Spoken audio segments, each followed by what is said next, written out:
अस्सलाम वालेकुम दोस्तों। अॼु की हिन वीडियो में मां तव्हांखे ॿुधाईंदुसि ड्रामा सीरियल दौलाब जे बारे में।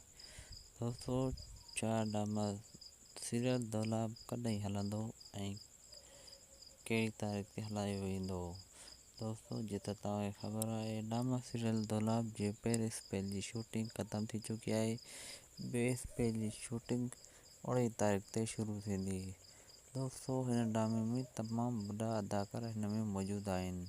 सैयद साईं निसार शाह, उम्मीद अली कड़ो, आज़म मेंगल ऐं ॿिया बि खोड़ सारा हिन में मौजूदु आहिनि। दोस्तों, तमामु सुठो बहितरीनु ड्रामो आहे। हिन में फाइटिंग, लड़ाई, वॾो चोरी डकेरी सभु कुझु आहे। हिन वॾनि जो ज़ुल्म जे ख़िलाफ़ु हिकु वॾेरो ग़रीबनि जी मदद लाइ उथंदो आहे। उनजो नालो आहे आज़म मेंगल। दोस्तों, अॼु हिन वीडियो में असांजे पसंदि अचे त असां वीडियो खे शेयर सब्सक्राइब ज़रूरु कंदा। शुक्रिया।